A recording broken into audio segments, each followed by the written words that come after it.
ನಮಸ್ಕಾರ ವೀಕ್ಷಕರೇ, ನಮ್ಮ ಚಾನಲ್ಗೆ ಇನ್ನೂ ಕೂಡ ಯಾರೆಲ್ಲ ಸಬ್ಸ್ಕ್ರೈಬ್ ಆಗಿಲ್ಲ ಅಂದರೆ ಸಬ್ಸ್ಕ್ರೈಬ್ ಮಾಡಿಕೊಳ್ಳಿ. ನಾವು ಮಾಡುವ ಪ್ರತಿಯೊಂದು ವಿಡಿಯೋನೂ ಕೂಡ ನಿಮಗೆ ನೋಟಿಫಿಕೇಶನ್ ಬರುತ್ತದೆ. ಬನ್ನಿ ಭಗತ್ ಸಿಂಗ್ ಅವರ ಮುಂದಿನ ಭಾಗವನ್ನು ನೋಡೋಣ.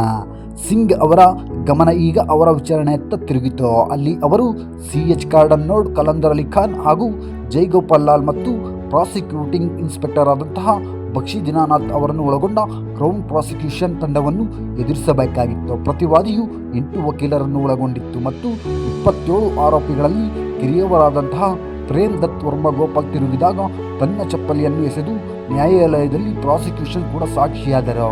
ಪರಿಣಾಮವಾಗಿ ಎಲ್ಲ ಆರೋಪಿಗಳ ಕೈಕೋಳ ಹಾಕಬೇಕೆಂದು ಮ್ಯಾಜಿಸ್ಟ್ರೇಟ್ ಕೂಡ ಆದೇಶಿಸಿದರು ಹಾಗೂ ಸಿಂಗ್ ಮತ್ತು ಇತರರು ಕೈಕೋಳ ಹಾಕಲು ಕೂಡ ನಿರಾಕರಿಸಿದರು ಮತ್ತು ಅವರನ್ನು ಕ್ರೂರವಾಗಿ ಕೂಡ ಥಳಿಸಲಾಯಿತು.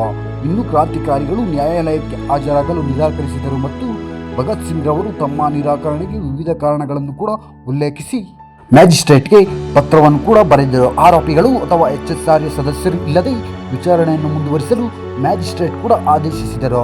ಭಗತ್ ಸಿಂಗ್ಗೆ ಇದು ಹಿನ್ನಡೆಯಾಗಿತ್ತು, ಏಕೆಂದರೆ ಅವರು ಇನ್ನು ಮುಂದೆ ವಿಚಾರಣೆಯನ್ನು ತಮ್ಮ ಅಭಿಪ್ರಾಯಗಳನ್ನು ಪ್ರಚಾರ ಮಾಡಲು ವೇದಿಕೆಯಾಗಿ ಕೂಡ ಬಳಸಲಾಗಲಿಲ್ಲ. ಇದು ನಿಧಾನಗತಿಯ ವಿಚಾರಣೆಯನ್ನು ವೇಗಗೊಳಿಸಲು ವೈಸ್ರಾಯ್ ಹಾಗೂ ಲಾರ್ಡ್ ಇರ್ವಿನ್ ಮೇ 1 ಹಾಗೂ 1930 ತುರ್ತು ಪರಿಸ್ಥಿತಿಯನ್ನು ಕೂಡ ಘೋಷಿಸಿದರು ಮತ್ತು ಈ ಪ್ರಕರಣಕ್ಕಾಗಿ 3 ಹೈಕೋರ್ಟ್ ನ್ಯಾಯಾಧೀಶರನ್ನು ಒಳಗೊಂಡ ವಿಶೇಷ ನ್ಯಾಯಮಂಡಳಿಯನ್ನು ಸ್ಥಾಪಿಸಲಾಯಿತು. ಒಂದು ಸುಗ್ರೀವಾಜ್ಞೆಯನ್ನು ಜಾರಿಗೆ ತಂದರು. ನ್ಯಾಯಮಂಡಳಿಯ ನಂತರದ ಏಕೈಕ ಮೇಲ್ಮನವಿ ಇಂಗ್ಲೆಂಡ್ನಲ್ಲಿರುವ ಪ್ರಿವಿ ಕೌನ್ಸಿಲ್ಗೆ ಮಾತ್ರ ಇದ್ದುದರಿಂದ ಈ ನಿರ್ಧಾರವು ನ್ಯಾಯದ ಸಾಮಾನ್ಯ ಪ್ರಕ್ರಿಯೆಯನ್ನು ಕೂಡ ಮೊಟಕುಗೊಳಿಸಿತು. ಇನ್ನು ಜುಲೈ 2, 1930 ಈ ಸುಗ್ರೀವಾಜ್ಞೆಯು ಅತಿರೇಕ ಮತ್ತು ಅದ್ದುದರಿಂದ ಕಾನೂನು ಬಾಹಿರ ಎಂಬ ಆಧಾರದ ಮೇಲೆ ಹೈಕೋರ್ಟಿನಲ್ಲಿ ಹೇಬಿಯಸ್ ಕಾರ್ಪಸ್ ಅರ್ಜಿಯನ್ನು ಕೂಡ ಸಲ್ಲಿಸಲಾಯಿತು. ನ್ಯಾಯವನ್ನು ನಿರ್ಧರಿಸುವ ಸಾಂಪ್ರದಾಯಿಕ ಪ್ರಕ್ರಿಯೆಯನ್ನು ಮೊಟಕುಗೊಳಿಸಲು ವೈಸರಾಯ್ಗೆ ಯಾವುದೇ ಅಧಿಕಾರವಿಲ್ಲ. ಕಾನೂನು ಮತ್ತು ಸುವ್ಯವಸ್ಥೆಯ ಕುಸಿತದ ಪರಿಸ್ಥಿತಿಗಳಲ್ಲಿ ಮಾತ್ರ ವೈಸರಾಯ್ಗೆ ಸುಗ್ರೀವಾಜ್ಞೆಯನ್ನು ಪರಿಚಯಿಸಲು ಮತ್ತು ಅಂತಹ ನ್ಯಾಯಮಂಡಳಿಯನ್ನು ಸ್ಥಾಪಿಸಲು 1915 ಭಾರತದ ರಕ್ಷಣಾ ಕಾಯ್ದೆಯು ಅವಕಾಶ ಮಾಡಿಕೊಟ್ಟಿತ್ತು ಎಂದು ಅರ್ಜಿಯಲ್ಲಿ ವಾದಿಸಲಾಗಿತ್ತು. ಆದರೆ ಈ ಪ್ರಕರಣದಲ್ಲಿ ಅದು ಸಂಭವಿಸಿಲ್ಲ ಎಂದು ಹೇಳಲಾಗಿದೆ. ಆದಾಗ್ಯೂ ಅರ್ಜಿಯನ್ನು ಅಕಾಲಿಕವೆಂದು ವಜಾಗೊಳಿಸಲಾಯಿತು. ಇನ್ನು ಕಾರ್ಡನ್ನೋಡ್ ಸರ್ಕಾರದ ದರೋಡೆ ಆರೋಪಗಳ ಮತ್ತು ಶಸ್ತ್ರಾಸ್ತ್ರ ಮತ್ತು ಮದ್ದುಗುಂಡುಗಳನ್ನು ಅಕ್ರಮವಾಗಿ ಸ್ವಾಧೀನಪಡಿಸಿಕೊಂಡ ಆರೋಪಗಳನ್ನು ಕೂಡ ಮಂಡಿಸಿದರು. ನಂತರ ಲಾಹೋರ್ ಪೊಲೀಸ್ ವರಿಷ್ಠಾಧಿಕಾರಿ GTH ಹ್ಯಾಮಿಲ್ಟನ್ ಹಾರ್ಡಿಂಗ್ ಅವರ ಸಾಕ್ಷ್ಯವು ನ್ಯಾಯಾಲಯವನ್ನು ಬೆಚ್ಚಿ ಬೀಳಿಸಿತು. ಪಂಜಾಬ್ ರಾಜ್ಯಪಾಲರಿಗೆ ಮುಖ್ಯ ಕಾರ್ಯದರ್ಶಿ ನೀಡಿದ ನಿರ್ದಿಷ್ಟ ಆದೇಶದ ಅಡಿಯಲ್ಲಿ ಆರೋಪಿಗಳ ವಿರುದ್ಧ ಪ್ರಥಮ ಮಾಹಿತಿ ವರದಿಯನ್ನು ಕೂಡ ಸಲ್ಲಿಸಿದ್ದೇನೆ ಮತ್ತು ಪ್ರಕರಣದ ವಿವರಗಳ ಬಗ್ಗೆ ತನಗೆ ತಿಳಿದಿಲ್ಲ ಎಂದು ಅವರು ಹೇಳಿದ್ದಾರೆ. ಪ್ರಾಸಿಕ್ಯೂಷನ್ ಮುಖ್ಯವಾಗಿ HSRAಯಲ್ಲಿ ಸಿಂಗ್ ಅವರ ಸಹಚರರಾಗಿದ್ದ PN ಘೋಷ್, ಹನ್ಸ್ರಾಜ್ ವೋಹ್ರಾ ಮತ್ತು ಜೈಗೋಪಾಲ್ ಅವರ ಸಾಕ್ಷ್ಯವನ್ನು ಕೂಡ ಅವಲಂಬಿಸಿತ್ತು. ಜುಲೈ 10, 1930 ನ್ಯಾಯಮಂಡಳಿಯು 18 ಆರೋಪಿಗಳಲ್ಲಿ ಕೇವಲ 15 ಜನರ ವಿರುದ್ಧ ಆರೋಪಗಳನ್ನು ಹೊರಿಸಲು ಕೂಡ ನಿರ್ಧರಿಸಿತು ಮತ್ತು ಅವರ ಅರ್ಜಿಗಳನ್ನು ಮರುದಿನ ವಿಚಾರಣೆಗೆ ತೆಗೆದುಕೊಳ್ಳಲು ಅವಕಾಶ ಮಾಡಿಕೊಟ್ಟಿತು. ಇನ್ನು ವಿಚಾರಣೆ ಸೆಪ್ಟೆಂಬರ್ 30, 1930 ಕೊನೆಗೊಂಡಿತು. ಆರೋಪಗಳನ್ನು ಹಿಂತೆಗೆದುಕೊಳ್ಳಲಾದ 3 ಆರೋಪಿಗಳಲ್ಲಿ ಅಸೆಂಬ್ಲಿ ಬಾಂಬ್ ಪ್ರಕರಣದಲ್ಲಿ ಈಗಾಗಲೇ ಜೀವಾವಧಿ ಶಿಕ್ಷೆಯನ್ನು ವಿಧಿಸಲಾದ ದತ್ ಕೂಡ ಸೇರಿದ್ದಾರೆ. ಈ ಸುಗ್ರೀವಾಜ್ಞೆ ಮತ್ತು ನ್ಯಾಯಮಂಡಳಿಯ ಅಕ್ಟೋಬರ್ 31, 1930 ಕೇಂದ್ರ ಸಭೆ ಅಥವಾ ಬ್ರಿಟಿಷ್ ಸಂಸತ್ತು ಅಂಗೀಕರಿಸಿದ ಕಾರಣ ರದ್ದಾಗುತ್ತದೆ. ಅಕ್ಟೋಬರ್ 7, 1930 ನ್ಯಾಯಮಂಡಳಿಯು ಎಲ್ಲ ಪುರಾವೆಗಳ ಆಧಾರದ ಮೇಲೆ ತನ್ನ 300 ಪುಟಗಳ ತೀರ್ಪನ್ನು ಕೂಡ ನೀಡಿತು ಮತ್ತು ಸೌಂಡರ್ ಹತ್ಯೆಯಲ್ಲಿ ಸಿಂಗ್, ಸುಖದೇವ್ ಮತ್ತು ಶಿವರಾಮ್ ರಾಜ್ಗುರು ಅವರ ಭಾಗವಹಿಸುವಿಕೆ ಸಾಬೀತಾಗಿದೆ ಎಂದು ತೀರ್ಮಾನಿಸಿತು. ಅವರಿಗೆ ನೇಣು ಹಾಕುವ ಮೂಲಕ ಮರಣದಂಡನೆ ಕೂಡ ವಿಧಿಸಲಾಯಿತು. ಇತರ ಆರೋಪಿಗಳಲ್ಲಿ 3 ಖುಲಾಸೆಗೊಳಿಸಲಾಯಿತು. ಅಜಯ್ ಘೋಷ್, ಜತೀಂದ್ರನಾಥ್ ಸಾನ್ಯಾಲ್ ಮತ್ತು ಡೇಸ್ ರಾಜ್ ಕುಂದನ್ಲಾಲ್ 7 ವರ್ಷಗಳ ಕಠಿಣ ಜೈಲು ಶಿಕ್ಷೆಯನ್ನು ಕೂಡ ಪಡೆದರು. ಪ್ರೇಮ್ ದತ್ ಅದೇ 5 ವರ್ಷಗಳ ಜೈಲು ಶಿಕ್ಷೆಯನ್ನು ಪಡೆದರು ಮತ್ತು ಉಳಿದ 7 ಕಿಶೋರಿ ಲಾಲ್, ಮಹಾವೀರ್ ಸಿಂಗ್, ವಿಜಯ್ ಕುಮಾರ್ ಸಿನ್ಹಾ, ಶಿವವರ್ಮಾ, ಗಾಯಾ ಪ್ರಸಾದ್,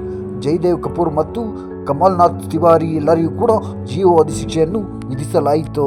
ನಂತರ ಪಂಜಾಬ್ ಪ್ರಾಂತ್ಯದಲ್ಲಿ ರಕ್ಷಣಾ ಸಮಿತಿಯು ಪ್ರಿವಿ ಕೌನ್ಸಿಲ್ಗೆ ಮೇಲ್ಮನವಿ ಕೂಡ ಸಲ್ಲಿಸಲು ಒಂದು ಯೋಜನೆಯನ್ನು ಕೂಡ ರೂಪಿಸಿತು.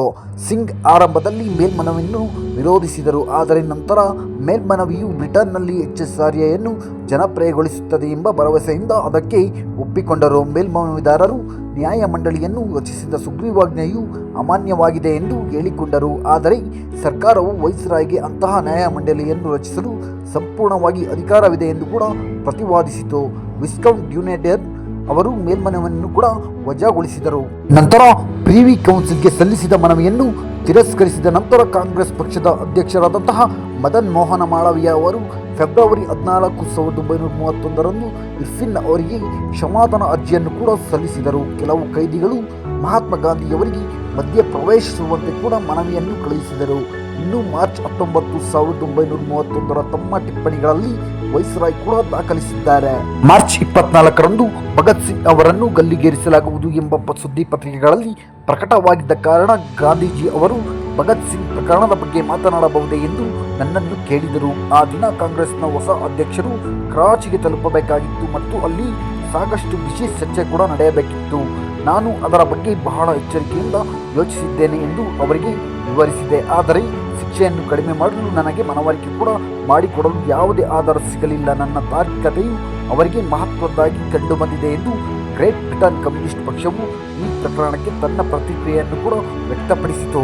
ರಾಜಕೀಯ ಪ್ರಕರಣಗಳಿಗೆ ಸಂಬಂಧಿಸಿದಂತೆ ನಮಗೆ ಯಾವುದೇ ಉದಾಹರಣೆ ಸಿಗದ ಈ ಪ್ರಕರಣದ ಇತಿಹಾಸವು ದಮನಿತ ಜನರ ಹೃದಯಗಳಲ್ಲಿ ಭಯವನ್ನು ತುಂಬಬಹುದೆಂಬ ಬ್ರಿಟನ್ ಸಾಮ್ರಾಜ್ಯಶಾಹಿ ಸರ್ಕಾರದ ಉಬ್ಬಿದ ಬಯಕೆಯ ಫಲಿತಾಂಶವಾದ ನಿರ್ಣಯತೆ ಮತ್ತು ಕ್ರೌರ್ಯದ ಲಕ್ಷಣಗಳನ್ನು ಕೂಡ ಪ್ರತಿಬಿಂಬಿಸುತ್ತದೆ. ಇನ್ನು ಭಗತ್ ಸಿಂಗ್ ಮತ್ತು ಸಹ HSRA ಕೈದಿಗಳನ್ನು ಜೈಲಿನಿಂದ ರಕ್ಷಿಸುವ ಯೋಜನೆ ವಿಫಲವಾಯಿತು. HSRA ಸದಸ್ಯೆ ದುರ್ಗಾ ದೇವಿಯ ಪತಿ ಭಗವತ್ ಚರಣ್ ವೋಹ್ರಾ ಈ ಉದ್ದೇಶಕ್ಕಾಗಿ ಬಾಂಬ್ಗಳನ್ನು ತಯಾರಿಸಲು ಪ್ರಯತ್ನಿಸಿದರು. ಆದರೆ ಅವು ಆಕಸ್ಮಿಕ ಸ್ಫೋಟಗೊಂಡು ಅವರು ಕೂಡ ಜೀವ ಬಿಟ್ಟರು. ವೀಕ್ಷಕರೇ, ಇನ್ನು ಲಾಹೋರ್ ಪಿತೂರು ಪ್ರಕರಣದಲ್ಲಿ ಸಿಂಗ್, ರಾಜಗುರು ಮತ್ತು ಸುಖದೇವ್ ಅವರಿಗೆ ಮರಣದಂಡನೆ ವಿಧಿಸಲಾಯಿತು ಮತ್ತು ಮಾರ್ಚ್ 24, 1931ರಂದು ಗಲ್ಲಿಯೂ ಕೂಡ ಏರಿಸಲಾಯಿತು, ಆದೇಶಿಸಲಾಯಿತು. ಇನ್ನು ವೇಳಾಪಟ್ಟಿಯನ್ನು 11 ಗಂಟೆಗಳ ಕಾಲ ಮುಂದಕ್ಕೆ ಕೂಡ ತೆಗೆದುಕೊಂಡು ಮೂವರನ್ನು ಮಾರ್ಚ್ 23, 1931ರಂದು ಸಂಜೆ 7:30ಕ್ಕೆ ಲಾಹೋರ್ ಜೈಲಿನಲ್ಲಿ ಗಲ್ಲಿಗೇರಿಸಲಾಯಿತು. ಕಾನೂನಿನ ಪ್ರಕಾರ